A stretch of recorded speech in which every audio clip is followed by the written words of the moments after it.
नमस्कार और स्वागत है आपका अपने YouTube channel study with news में। और जैसा कि आप देख रहे हैं, आज का जो आपका मुख्य पॉइंट है वो है प्रतिहारों के बारे में। और हमने अपने पिछले वीडियो में पाल वंश को पढ़ा था। लेकिन देखिए, आगे बढ़ने से पहले आपको एक ज़रूरी बात बता दें कि जिस तरह से हमने पढ़ा कि वातापी के चालुक्यों हराकर राष्ट्रकूट उन्हीं के स्थान पर अपने राजवंश को उन्होंने बढ़ाया था, उसी तरह से पाल को हराकर, पाल वंश को हटाकर वहाँ पर सेन वंश आता है। ठीक है, कौन सा वंश आता है? सेन वंश। ठीक है, तो पाल के स्थान पर सेन आते हैं। ठीक है, मैंने आपको कई बार रिपीट कर दिया। तो सेन वंश जो रहते हैं उनकी राजधानी लखनौती रहती है। ठीक है, तो प्रतिहार को पढ़ाने से पहले मुख्य उद्देश्य ये है कि पाल के समाप्त होने पर वहाँ पर सेन आते हैं। सेन में कुछ ज़्यादा आपको पढ़ने को नहीं है, ज़्यादा नॉलेज आपको नहीं दी गई है, तो हम उस 4 पॉइंट को ही याद कर लेते हैं, समझ लेते हैं, जो कि हर एग्ज़ाम में आता है।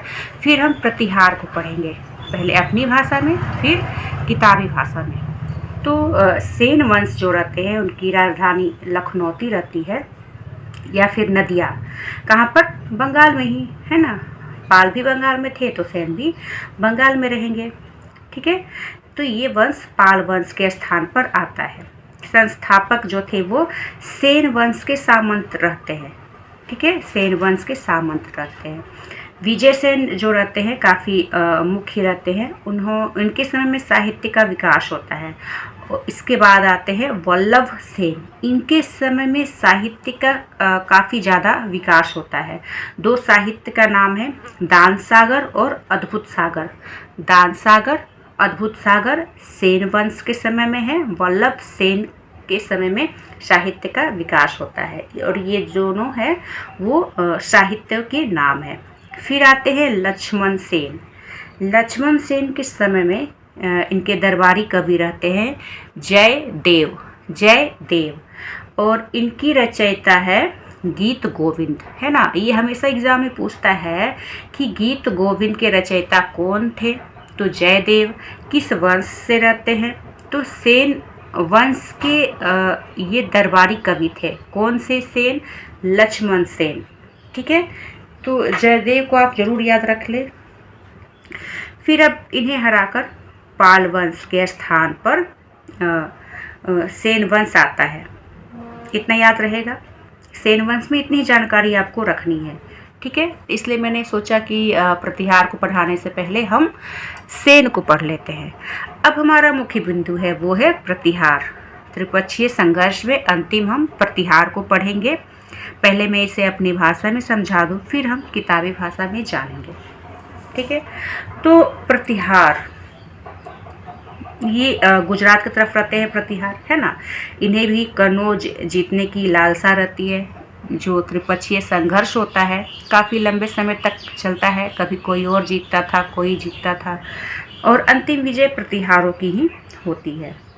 नागभट्ट जो रहते हैं वो संस्थापक रहते हैं। ठीक है, और वत्सराज, किसने? वत्सराज, इन्होंने ही कन्नौज को जीता था। फिर है मिहिर भोज। मिहिर भोज कन्नौज जो था इनके समय में पूर्णतः विजय हो गया था। ठीक है, और कन्नौज को ही इन्होंने राजधानी बनाया था। किसने? मिहिर भोज ने। ठीक है, और यशपाल जो रहते हैं ना वो अंतिम शासक रहते हैं प्रतिहारों के। कंप्लीट। तो मैंने इसे अपनी भाषा में आपको 3-4 राजाओं के नाम, उनकी विशेषता को बताया। ठीक है, इतनी ही मुख्य जानकारी है। क्योंकि अगर कन्नौज के लिए ही युद्ध हो रहा था, अगर उन्होंने कन्नौज को जीत लिया तो फिर कह सकते हैं कि लालसा, इच्छा उनकी पूरी हो जाती है। तो फिर वो धीरे धीरे राज ही करते रहेंगे, कोई संघर्ष तो होगा नहीं, फिर ये वंश समाप्त हो जाता है। चलिए हम किताबी ज्ञान भी ले लेते हैं, वो भी जरूरी है। तो प्रतिहार जो है वो अग्निकुल के राजपूतों में सर्वाधिक प्रसिद्ध वंश रहते हैं। ग्वालियर प्रशस्ति में इन्हें राम के छोटे भाई लक्ष्मण का वंशज बताया गया है। किसे? प्रतिहारों को। इस वंश की स्थापना हरिश्चंद्र नामक राजा ने की, किंतु इस वंश का प्रथम वास्तविक शासक प्रथम वास्तविक शासक रहते हैं नागभट्ट प्रथम। ग्वालियर प्रशस्ति में इसे मलेच्छों का नासक शासक नहीं नासक कहा गया है। प्रतिहारों को गुर्जर प्रतिहार भी कहा जाता है और प्रतिहार समाज का वास्तविक संस्थापक और इस राजवंश का महान शासक भोज था। ठीक है। गुर्जर जाति का सर्वप्रथम उल्लेख पुलकेशिन द्वितीय के जो ऐहोल अभिलेख है उसमें हुआ है और उसने प्रतिहार साम्राज्य का पुनर्निर्माण किया। लगभग 838 ईस्वी में कन्नौज पर फिर से अधिकार कर लिया। ये जो नगर है ना वो लगभग 1 सदी तक प्रतिहार साम्राज्य की राजधानी बनी रहती है। ठीक है। और भोज, फिर आते हैं भोज, तो ये विष्णु के भक्त रहते हैं और उसने आदिवराह का विरुद्ध रूप धारण किया था। उसके कुछ सिक्कों पर आदिवराह शब्द भी लिखा हुआ है। भोज परमार से उसका अंतर बताने के लिए इसे मिहिर भोज भी कहा जाता है। बगदाद निवासी अल मसूदी ने 915 से 916 ईस्वी में गुजरात की यात्रा की थी। किसने? अल मसूदी ने। फिर उसने गुर्जर प्रतिहार राज्य को अल जुजूर कहा है। अल मसूदी बताता है कि अल जुजूर के साम्राज्य में कितने? तो 18 लाख गांव, नगर और ग्रामीण क्षेत्र थे। राजा की सेना में 4 चमूए मतलब डिवीजन थी। प्रत्येक चमू में 7 से 9 लाख लोग थे। उसके पास युद्ध के लिए केवल 2000 प्रशिक्षित हाथी थे। उसकी जो अश्वरोही सेना देश में सर्वश्रेष्ठ थी।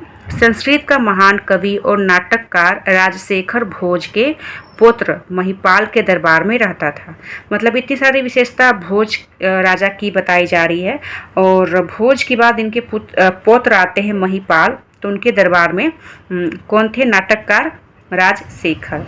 और इसने इस रघुकुल तिलक और रघुकुल ग्रामीणों कहा जाता है। ठीक है, कहा था, मतलब इसने इसे रघुकुल तिलक और रघुकुल ग्रामीण कहा था। 915 से 918 के बीच राष्ट्रकूट राजा इंद्र तृतीय, फिर से सुने, राष्ट्रकूट राजा इंद्र तृतीय ने कन्नौज पर आक्रमण किया और इस नगर को क्या किया? नष्ट कर दिया। ठीक है, नष्ट कर दिया। और 963 ईस्वी में एक अन्य राष्ट्रकूट राजा आते हैं, कृष्ण तृतीय। पहले बात हुई इंद्र तृतीय की, अब आते हैं कृष्ण तृतीय। इसने उत्तर भारत पर आक्रमण करके प्रतिहार शासक को परास्त किया। ठीक है, तो देखिए मेन मुख्य बिंदु ये है कि आपका ये जो चैप्टर है त्रिपक्षीय संघर्ष, उसमें राष्ट्रकूट, प्रतिहार और पाल तीनों युद्ध करते हैं कन्नौज विजय के लिए, क्योंकि कन्नौज पर हर्ष की मृत्यु के बाद वो स्थान जो था वो खाली हो गया था। ठीक है, तो उसे हड़पने के लिए, उस पर शासन करने के लिए ये तीनों युद्ध आपस में करते हैं कन्नौज पर शासन करने के लिए। युद्ध जो है वो 200-300 साल तक चला। कभी पाल जीतते, कभी प्रतिहार जीतते, कभी राष्ट्रकूट जीतते, लेकिन अंतिम विजय जो था ना वो प्रतिहार की होती है। ठीक है, तो यही आपका ये चैप्टर है। तो आज के लिए इतना ही। नेक्स्ट वीडियो में हम आगे के राजवंश को पढ़ेंगे। तब तक के लिए पढ़ाई जारी रखिए, तैयारी जारी रखिए। धन्यवाद।